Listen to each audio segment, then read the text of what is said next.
So hi friends, welcome to our channel. Friends, మనకి government of India కింద పనిచేస్తున్నటువంటి securities and exchange board of India SEBI నుంచి permanent grade A officer స్థాయి పోస్టులకి సంబంధించి ఈ యొక్క జాబ్ నోటిఫికేషన్ అనేది రిలీజ్ చేయడం జరిగింది. ఈ యొక్క పోస్టులకి సెలెక్ట్ అయినటువంటి క్యాండిడేట్స్కి మంత్లీ వచ్చేసరికి 1,55,000 వరకు కూడా మనకి మంత్లీ శాలరీ అనేది రావడం అనేది జరుగుతుంది.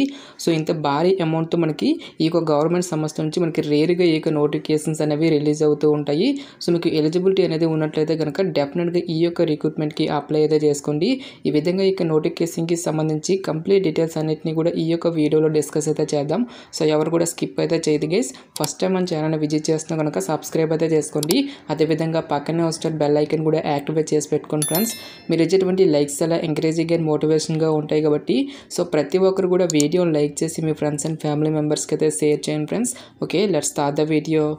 ఫ్రెండ్స్, ఇక పోస్టులకి సంబంధించి ఇంపార్టెంట్ డేట్స్ విషయానికి వచ్చేటైతే కనుక సో మనకి ఇవాల్టి నుంచి కూడా అప్లికేషన్ ప్రాసెస్ అనేది స్టార్ట్ కావడం అనేది జరిగింది. ఇక లాస్ట్ డేట్ విషయానికి వచ్చేటైతే కనుక June 30 వరకు కూడా ఈ యొక్క రిక్రూట్మెంట్కి ఆన్లైన్లో అప్లై చేసుకోవాల్సి అయితే ఉంటుంది. సో ఇక పోస్టులకి సంబంధించి phase 1 ఎగ్జామినేషన్ వచ్చేసరికి జూలైలోను, phase 2 ఎగ్జామినేషన్ వచ్చేసరికి మనకి ఆగస్ట్లో కండక్ట్ చేస్తామని చెప్పేసి ఇక్కడ మనకి జాబ్ డీటెయిల్స్లోనే క్లియర్గా మెన్షన్ చేయడం జరిగింది. ఈ యొక్క నోటిఫికేషన్ ద్వారా మనకి డిఫరెంట్ డిసిప్లిన్స్లో ఖాళీగా ఉన్నటువంటి grade A assistant manager level ఉద్యోగాలను అయితే రిక్రూట్మెంట్ అయితే చేయడం జరుగుతుంది. సో స్ట్రీమ్స్ కనుక చూసుకున్నట్టయితే కనుక జనరల్ స్ట్రీమ్తో పాటు legal, information technology, research, official language, ఫైనల్గా మనకి ఇంజనీరింగ్, ఎలక్ట్రికల్ స్ట్రీమ్స్లలో ఖాళీగా ఉన్నటువంటి ప్రభుత్వ పర్మనెంట్ ఉద్యోగాలకి సంబంధించి ఈ యొక్క జాబ్ నోటిఫికేషన్ అనేది రిలీజ్ చేయడం అనేది జరిగింది. సో ఈ యొక్క వేకెన్సీస్కి ఎవరెవరు అప్లై చేసుకోవచ్చు అని చూసుకున్నట్టయితే కనుక ఆల్ ఇండియన్ నేషనల్ సిటిజన్స్ అందరికీ కూడా మనకి ఈక్వల్ ఛాన్సెస్ అనేవి ఇవ్వడం అనేది జరిగింది. అంటే మీరు ఏ స్టేట్కి చెందినా సరే ఈ యొక్క వేకెన్సీస్కి అప్లై అయితే చేసేసుకోవచ్చు. సో ఇక పోస్ట్కి అప్లై చేసుకోవడానికి మీకు ఉండాల్సినటువంటి ఏజ్ లిమిట్ విషయానికి వచ్చినట్టయితే కనుక March 31, 2024 నాటికి మీకు మినిమం ఏజ్ వచ్చేసరికి 18 ఇయర్స్ అయితే కంప్లీట్ అయి ఉండాలి. జనరల్ అభ్యర్థులు అయితే కనుక 30 ఇయర్స్ వరకు కూడా అప్లై అయితే చేసుకోవచ్చు. ఓబీసీ క్యాండిడేట్స్ అయితే కనుక 33 ఇయర్స్ వరకు, ఎస్సీ ఎస్టీ క్యాండిడేట్స్ అయితే కనుక 35 ఇయర్స్ వరకు కూడా అప్లై చేసుకోవడానికి ఛాన్స్ అనేది కల్పిస్తూ ఉన్నారు. సో ఇక నోటిఫికేషన్ ద్వారా భర్తీ చేసినటువంటి ఈ యొక్క గ్రేడ్ ఏ ఆఫీసర్ స్థాయి పోస్టులకి సంబంధించి పే స్కేల్ అనేది ఏ విధంగా ఉంటుందని చూసుకున్నట్టయితే కనుక సో మనకి బేసిక్ పేని మనకి 40,000కి పైగానే మనకి శాలరీ అనేది రావడం అనేది జరుగుతుంది. ఈ యొక్క బేసిక్ పేతో పాటు మనకి చాలా రకాల సెంట్రల్ గవర్నమెంట్కి సంబంధించి అలవెన్సెస్ అనేవి కూడా మనకి పే చేయడం జరుగుతుంది. లైక్ మనకి గ్రేడ్ అలవెన్సెస్తో పాటు special allowances, DNS allowances, family allowances, local అలవెన్సెస్తో పాటు స్పెషల్ గ్రేడ్ అలవెన్సెస్, మెడికల్ ఎక్స్పెన్సెస్తో పాటు విత్ అకామిడేషన్ అనేటువంటి కూడా మనకి ప్రొవైడ్ చేయడం జరుగుతుంది. ఈ విధంగా అన్ని రకాల సెంట్రల్ గవర్నమెంట్కి సంబంధించి అలవెన్సెస్ అన్ని కలుపుకుంటే మనకి అప్రాక్సిమేట్లీ వచ్చేసరికి 1,55,000 వరకు కూడా మంత్లీ శాలరీ అనేది పే చేయడం జరుగుతుంది. సో మీకు వితౌట్ అకామిడేషన్ ద్వారా అయినట్టయితే కనుక 1,16,500 వరకు కూడా మంత్లీ శాలరీ అనేది ప్రొవైడ్ చేయడం అనేది జరుగుతుంది గైస్. నెక్స్ట్ ఈ యొక్క పోస్టులకి సంబంధించి అప్లికేషన్ ప్రాసెస్ విషయానికి వచ్చేటైతే కనుక ఓన్లీ ఆన్లైన్లోనే అప్లై చేసుకోవాల్సి అయితే ఉంటుంది. అప్లికేషన్ ఫీజుకి సంబంధించిన డీటెయిల్స్ కనుక చూసుకున్నట్లయితే కనుక ఎస్సీ, ఎస్టీ, పీడబ్ల్యూడీ క్యాండిడేట్స్ ఎవరైతే ఉంటారో ఈ యొక్క క్యాండిడేట్స్ ఓన్లీ 100 రూపీస్ మాత్రమే అప్లికేషన్ ఫీజుగా పే చేయాల్సి అయితే ఉంటుంది. సో రిమైనింగ్ కేటగిరీకి చెందినటువంటి జనరల్, ఓబీసీ, ఈడబ్ల్యూఎస్ క్యాండిడేట్స్ అయితే కనుక 1000 రూపీస్ అప్లికేషన్ ఫీజు అనే పొందాన్ని ఆన్లైన్లో పే చేయాల్సి అయితే ఉంటుంది. సో పోస్టుల వరకు వేకెన్సీ డీటెయిల్స్తో పాటు ఎడ్యుకేషనల్ క్వాలిఫికేషన్ కనుక చూసుకున్నట్టయితే కనుక సో మనకి జనరల్ స్ట్రీమ్ విభాగంలో వచ్చేసరికి టోటల్గా మనకి 62 వేకెన్సీ అయితే ఉన్నాయి.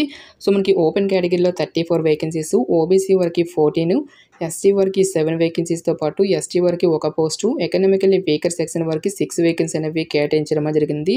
ఈ విధంగా మనకి అన్ని క్యాస్ట్ల వరకు కూడా వేకెన్సీ అనేవి కేటాయించడం జరిగింది గైస్. ఈ యొక్క జనరల్ విభాగంలో ఉన్నటువంటి పోస్టులకి సంబంధించి ఎడ్యుకేషనల్ క్వాలిఫికేషన్ కనుక చూసుకున్నట్టయితే కనుక సో ఎవరైతే మాస్టర్ డిగ్రీ కంప్లీట్ చేసినటువంటి క్యాండిడేట్స్ ఈ యొక్క జాబ్స్కి అప్లై అయితే చేసుకోవచ్చు. నెక్స్ట్ మనకి పోస్ట్ గ్రాడ్యుయేషన్ డిప్లొమా కంప్లీట్ చేసినటువంటి క్యాండిడేట్స్ కూడా ఈ యొక్క జాబ్స్కి అప్లై అయితే చేసుకోవచ్చు. నెక్స్ట్ లా విభాగంలో బ్యాచిలర్ డిగ్రీ కంప్లీట్ చేసినటువంటి క్యాండిడేట్స్, నెక్స్ట్ మనకి బీటెక్ కంప్లీట్ చేసినటువంటి క్యాండిడేట్స్ కూడా ఈ యొక్క జాబ్స్కి అప్లై అయితే చేసుకోవచ్చు. సో ఇప్పుడు చెప్పేటువంటి ఈ యొక్క 4 క్వాలిఫికేషన్స్లో మీకు ఏ యొక్క క్వాలిఫికేషన్ ఉన్నా సరే ఈ యొక్క జాబ్స్కి మీరు అప్లై అయితే చేసుకోవచ్చు గైస్. ఎటువంటి ఎక్స్పీరియన్స్ అంటూ కూడా ఏమి కూడా ఉండాల్సినటువంటి అవసరం అయితే లేదు. నెక్స్ట్ మనకి లీగల్ విభాగంలో వచ్చేసరికి 2 వేకెన్సీ అయితే కేటాయించడం జరిగింది. సో ఈ యొక్క పోస్ట్కి వచ్చేసరికి లా విభాగంలో ఎవరైతే బ్యాచిలర్స్ డిగ్రీ అనేది కంప్లీట్ చేసినటువంటి క్యాండిడేట్స్ ఉంటారో ఆ యొక్క క్యాండిడేట్స్ మాత్రమే ఈ యొక్క జాబ్స్కి అప్లై చేసుకోవాల్సి అయితే ఉంటుంది. ఎటువంటి ఎక్స్పీరియన్స్ ఎక్స్పీరియన్స్ అంటూ కూడా ఏమి కూడా ఉండాల్సినటువంటి అవసరం అయితే లేదు గైస్. నెక్స్ట్ మనకి ఇన్ఫర్మేషన్ టెక్నాలజీ విభాగంలో వచ్చేసరికి టోటల్గా మనకి 24 వేకెన్సీ అయితే ఉన్నాయి. ఈ యొక్క పోస్టులకు వచ్చేసరికి బీటెక్ అనేటువంటి దాన్ని మీరు ఎనీ బ్రాంచ్లో కంప్లీట్ చేసినా సరే ఈ యొక్క వేకెన్సీస్కి అప్లై అయితే చేసుకోవచ్చు. సో మనకి పర్టికులర్ బ్రాంచ్ అని చెప్పేసి మనకి ఇక్కడ మెన్షన్ చేయలేదు కాబట్టి సో మీరు ఏ బ్రాంచ్లో బీటెక్ అనేది కంప్లీట్ చేసినా సరే ఈ యొక్క వేకెన్సీస్కి అప్లై అయితే చేసుకోవచ్చు. నెక్స్ట్ మనకి రీసెర్చ్ విభాగంలో ఉన్నటువంటి పోస్టుకు వచ్చేసరికి ఎవరైతే మాస్టర్ డిగ్రీ కానీ పోస్ట్ గ్రాడ్యుయేషన్ డిగ్రీ అనేది కంప్లీట్ చేసినటువంటి క్యాండిడేట్స్ ఈ యొక్క జాబ్స్కి అప్లై చేసుకోవాల్సి అయితే ఉంటుంది.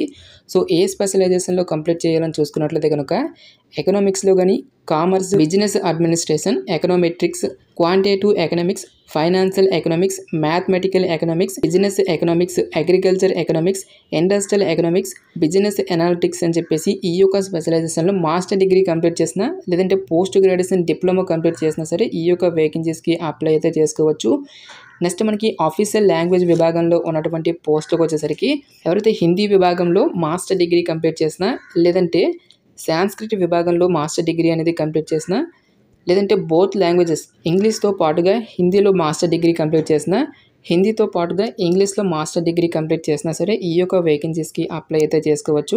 ఫైనల్గా మనకి ఎలక్ట్రికల్ విభాగంలో ఉన్నటువంటి పోస్టులకు వచ్చేసరికి ఎవరైతే ఎలక్ట్రికల్ ఇంజనీరింగ్ అనేది కంప్లీట్ చేసినటువంటి క్యాండిడేట్స్ ఉంటారో ఆ యొక్క క్యాండిడేట్స్ మాత్రమే ఈ యొక్క జాబ్స్కి అప్లై చేసుకోవాల్సి అయితే ఉంటుంది.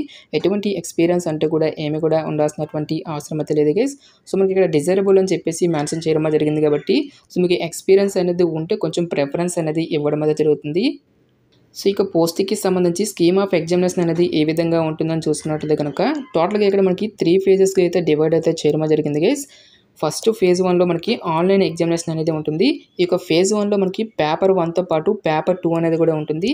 పేపర్ 1లో వచ్చేసరికి మనకి అన్ని స్ట్రీమ్స్కి కూడా ఒకే విధమైనటువంటి సిలబస్ అనేటువంటిది ఇవ్వడం జరిగింది. General awareness, English language, quantitative aptitude, test of reasoning అనేటువంటి ఈ యొక్క టాపిక్స్ నుంచి 100 మల్టిపుల్ చాయిస్ క్వశ్చన్స్ అనేవి అడగడం జరుగుతుంది. ఈ యొక్క పేపర్ 1 అనేది టోటల్గా 60 మినిట్స్ పాటు కూడా కండక్ట్ అయితే చేయడం జరుగుతుంది గైస్.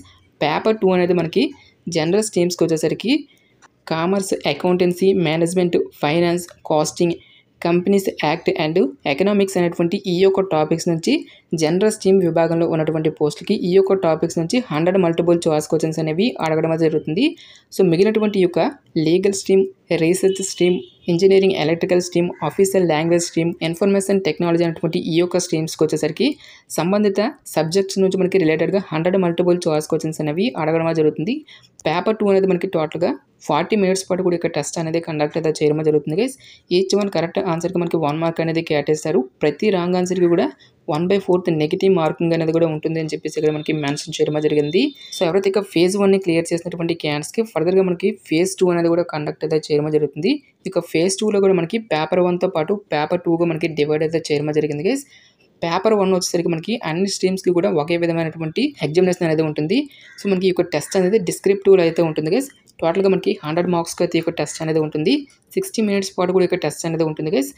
పేపర్ 2లో జనరల్ స్ట్రీమ్ విభాగంలో ఉన్నటువంటి పోస్టులకు వచ్చేసరికి commerce, accountancy, management, finance, costing, companies act and economics అనేటువంటి ఈ యొక్క టాపిక్స్ నుంచి 100 మల్టిపుల్ చాయిస్ క్వశ్చన్స్ అనేవి అడగడం జరుగుతుంది. 90 మినిట్స్ పాటు కూడా ఇక్కడ టెస్ట్ అనేది ఉంటుంది గైస్. సో మనకి మిగిలిన స్ట్రీమ్స్ అన్నిటికీ కూడా ఈ యొక్క టాపిక్స్ నుంచి క్వశ్చన్స్ వస్తాయి అని చెప్పేసి కంప్లీట్గా డీటెయిల్స్ అనేవి ఇక్కడ మెన్షన్ చేయడం జరిగింది. లీగల్ స్ట్రీమ్ విభాగంలో ఉన్నటువంటి పోస్టులకు వచ్చేసరికి 70 మల్టిపుల్ చాయిస్ క్వశ్చన్స్ వచ్చేసరికి మీకు డిసిప్లిన్ రిలేటెడ్గా అయితే క్వశ్చన్స్ అనేవి అడగడం జరుగుతుంది గైస్. మిగిలినటువంటి యొక్క 30 మార్క్స్ అనేవి 3 డిస్క్రిప్టివ్ టైప్స్ ఆఫ్ క్వశ్చన్స్ అనేవి అడగడం జరుగుతుంది. ఈచ్ వన్ కరెక్ట్ క్వశ్చన్కి వచ్చేసరికి మనకి 10 మార్క్స్ అనేవి కేటాయిస్తారు. ఈ విధంగా మనకి 60 మినిట్స్ పాటు కూడా ఇక్కడ టెస్ట్ అనేది ఉంటుంది గైస్. నెక్స్ట్ మనకి ఇన్ఫర్మేషన్ టెక్నాలజీ స్ట్రీమ్కి వచ్చేసరికి కోడింగ్ టెస్ట్ అనేది ఉంటుంది. లైక్ మనకి లాంగ్వేజెస్ జావా, పైథాన్, C+ అనేటువంటి ఈ యొక్క టాపిక్స్ నుంచి 100 క్వశ్చన్స్ అనేవి అడగడం జరుగుతుంది. నెక్స్ట్ మనకి రీసెర్చ్ స్ట్రీమ్కి వచ్చేసరికి డిస్క్రిప్టివ్ ఎగ్జామినేషన్ అనేది ఉంటుంది. ఈ టాపిక్స్ కనుక చూసుకున్నట్లయితే కనుక depth knowledge and drafting skills in economics, financial markets and statistics అనేటువంటి ఈ యొక్క టాపిక్స్ నుంచి 100 మల్టిపుల్ చాయిస్ క్వశ్చన్స్ అనేవి అడగడం జరుగుతుంది. నెక్స్ట్ మనకి ఆఫీషియల్ లాంగ్వేజ్కి సంబంధించిన డీటెయిల్స్ని కూడా మనకి ఇక్కడ నోటిఫికేషన్లో క్లియర్గా మెన్షన్ చేయడం జరిగింది. ఫైనల్గా మనకి ఇంజనీరింగ్ ఎలక్ట్రికల్ స్ట్రీమ్కి వచ్చేసరికి సంబంధిత స్పెషలైజేషన్స్ నుంచి 100 మల్టిపుల్ చాయిస్ క్వశ్చన్స్ అనేవి అడగడం జరుగుతుంది. సో ఈ విధంగా మనకి ఈ యొక్క సెలక్షన్ ప్రాసెస్ అనేది ఉంటుంది గైస్. ఎవరైతే ఇక ఫేజ్ 2ని కూడా క్లియర్ చేసినటువంటి క్యాండిడేట్స్కి ఫేజ్ 3లో మనకి ఇంటర్వ్యూ అనేది కూడా కండక్ట్ అయితే చేయడం జరుగుతుంది. ఇంటర్వ్యూకి వచ్చేసరికి టోటల్గా మనకి 75% ఆఫ్ వెయిటేజ్ అయితే ఇవ్వడం జరిగింది. సో ఎక్స్పీరియన్స్ అనేది ఉంటే కనుక 25% వరకు కూడా మీకు వెయిటేజ్ ఆఫ్ మార్క్స్ అనేవి ఇవ్వడం జరుగుతుంది. ఎగ్జామినేషన్ సెంటర్స్కి సంబంధించిన డీటెయిల్స్ కనుక చూసుకున్నట్లయితే కనుక ఆంధ్రప్రదేశ్ అభ్యర్థులకు వచ్చేసరికి గుంటూరు, విజయవాడ, విశాఖపట్నం, కర్నూలు, రాజమండ్రి, విజయనగరం, తిరుపతి, శ్రీకాకుళం, నెల్లూరు అనేటువంటి ఈ యొక్క ప్లేసెస్లో మనకి ఫేజ్ 1 అనేది కండక్ట్ అయితే చేయడం జరుగుతుంది. నెక్స్ట్ తెలంగాణ అభ్యర్థులకి సంబంధించిన డీటెయిల్స్ కనుక చూసుకున్నట్లయితే కనుక హైదరాబాద్, సికింద్రాబాద్, వరంగల్, కరీంనగర్, ఖమ్మం అనేటువంటి ఈ యొక్క లొకేషన్స్లో ఫేజ్ 1 అనేది కండక్ట్ అయితే చేయడం జరుగుతుంది. ఫేజ్ 2 అనేది మాత్రం మనకి ఆంధ్రప్రదేశ్ అభ్యర్థులకు వచ్చేసరికి విజయవాడ ఆర్ గుంటూరు అండ్ విశాఖపట్నం అనేటువంటి ఈ యొక్క లొకేషన్లో మాత్రం మనకి ఫేజ్ 2 అనేది కండక్ట్ అయితే చేయడం జరుగుతుంది. తెలంగాణ అభ్యర్థులకి సంబంధించిన డీటెయిల్స్ కనుక చూసుకున్నట్లయితే కనుక హైదరాబాద్ అండ్ రంగారెడ్డి అనేటువంటి ఈ యొక్క లొకేషన్స్లో మాత్రమే మనకి ఫేజ్ 2 అనేది కండక్ట్ అయితే చేయడం జరుగుతుంది. నెక్స్ట్ ఇక్కడ మనకి ఇన్ఫర్మేషన్ టెక్నాలజీ స్ట్రీమ్ విభాగంలో ఉన్నటువంటి పోస్టుకు వచ్చేసరికి ఫేజ్ 2కి సంబంధించి సపరేట్గా మనకి ఎగ్జామినేషన్ సెంటర్స్ అనేవి ఇవ్వడం జరిగింది. ఆంధ్రప్రదేశ్ అభ్యర్థులు అనేట్లే కనుక విజయవాడలోను, తెలంగాణ అభ్యర్థులు అనేట్లే కనుక హైదరాబాద్ లొకేషన్లో ఫేజ్ 2 అనేది కండక్ట్ అయితే చేయడం జరుగుతుంది. సో ఇది ఫ్రెండ్స్ ఇవాల్టి వీడియో. రేపు మరొక మంచి జాబ్ అప్డేట్తో మళ్ళీ మేము ముందుకు రావడం జరుగుతుంది. Thanks for watching. Have a nice day.